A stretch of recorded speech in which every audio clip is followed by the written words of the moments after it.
आपलं खूप खूप स्वागत आहे। मी आज बनवणार आहे बीटरूटचे कटलेट। त्यासाठी जे साहित्य लागणार आहे ते मी घेतलेलं आहे। हे मोठे 2 बीट मी उकडून घेतलेत आणि किसून पण घेतलेले आहेत आणि एक मोठा बटाटा पण मी उकडून घेतलेला आहे आणि किसून घेतलेला आहे। एक मोठा कांदा चिरून घेतलेला आहे बारीक, एक शिमला मिरची चिरून घेतलेली आहे बारीक, जाडा रवा आहे।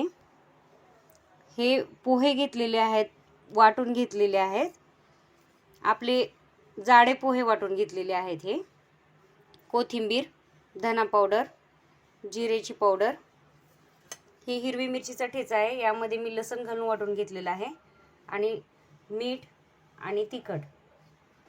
प्रथम मी आता हे एका भांड्यामध्ये काढून घेणार आहे। हे बीट आणि बटाटा, यामध्ये ही शिमला मिरची,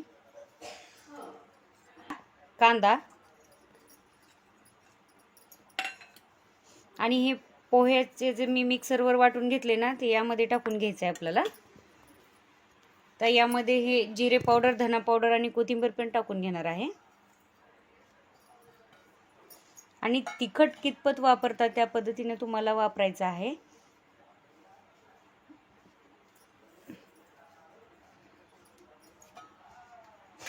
हे सगळं आपल्याला आता मिक्स करून घ्यायचं आहे, कारण बटाट्याला आणि बीटला पाणी सुटलेलं असते, त्यामुळे हे सगळे व्यवस्थित यामध्येच मिक्स होते, पाण्याची आवश्यकता नाही आहे आपल्याला।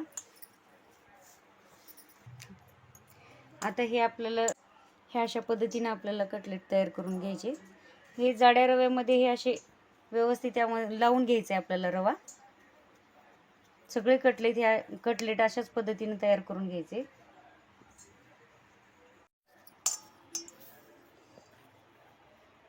अशा पद्धतीने मी सगळे कटलेट तयार करून घेतले।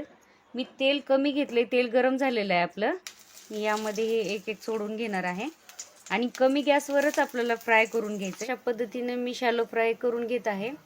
ही 2-3 मिनिट आपल्याला हे एक साईडने व्यवस्थित फ्राय होऊ द्यायचं आहे। नंतर पलटून घेतल्यानंतर पण इकडच्या साईडने 3 मिनिट आपल्याला फ्राय करून घ्यायचं आहे आणि मग नंतर काढून घ्यायचे।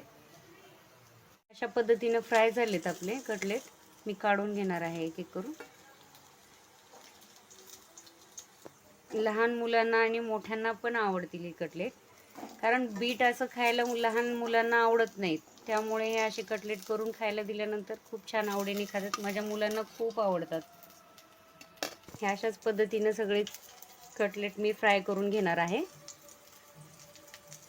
अशा पद्धतीने माझे बीटरूटचे कटलेट तयार झालेले आहेत। पुदिन्याच्या चटणी सोबत किंवा असंच जरी खाल्लं तरी खूप छान लागतात। हे माझे जर हे बीटरूटचे कटलेट जर तुम्हाला जर आवडले असतील तर माझ्या चॅनलला लाईक करा, शेअर करा, सबस्क्राईब करा। धन्यवाद।